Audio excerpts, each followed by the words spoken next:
Jeremiah the prophet. Jeremiah the prophet was of the tribe of Levi. His father's name was Elkiah, and they lived in the land of Benjamin.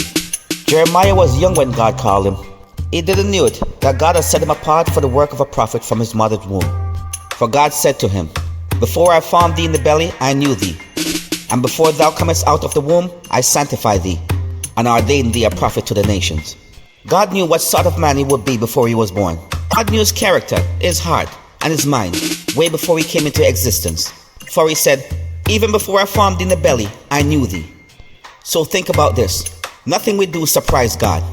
He knew you before you even know yourself. He knew you wasn't perfect, yet he called you.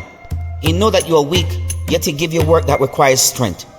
He know you're not wise, yet he give you work that require wisdom. He knew you're a coward, yet he give you work that require courage. He know you can't speak, yet he give you the work of an orator.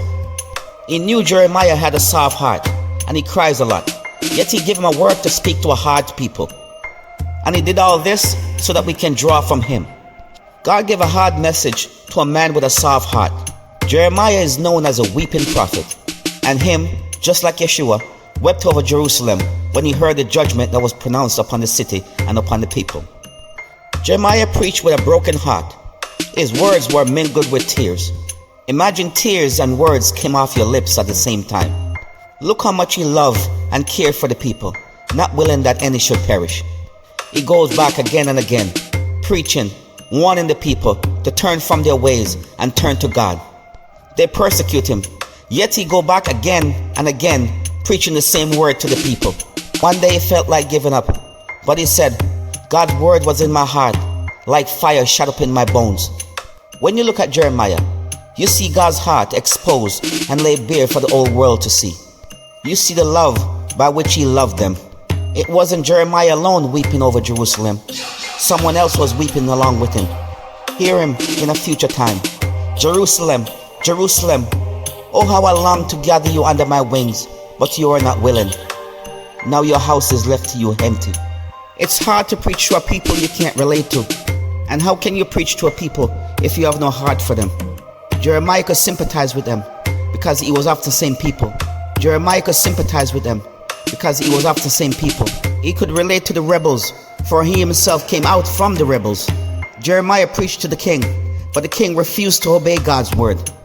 Some of the hardest people to convert is those of the nobility and those who are in high authority. They allow their positions and their power to dupe them.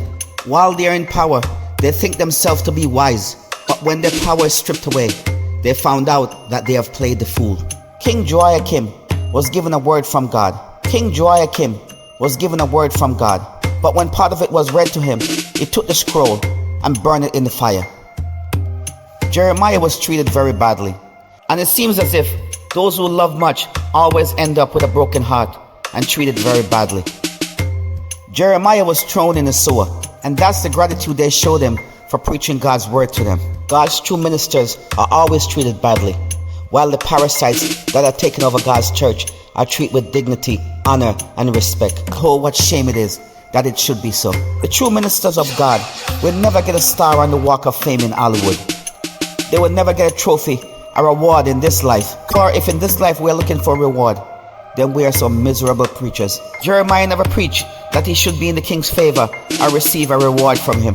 For when he preached to them, they said to him, "God have not sent you." Peace to them, they choose war instead.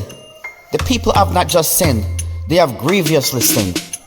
They have sinned until there is no remedy.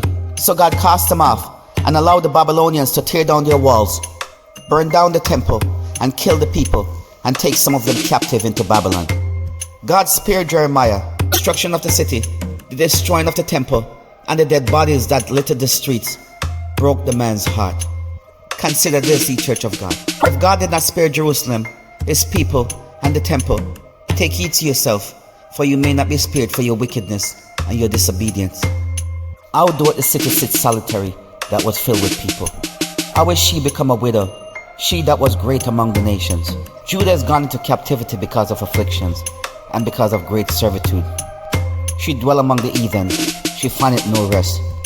Is it nothing to you, all ye that pass by? Behold and see, is there any sorrow like unto my sorrow that is done unto me? whereat the Lord hath afflicted me in the day of his fierce anger. The Lord is righteous, for I have rebelled against his commandments.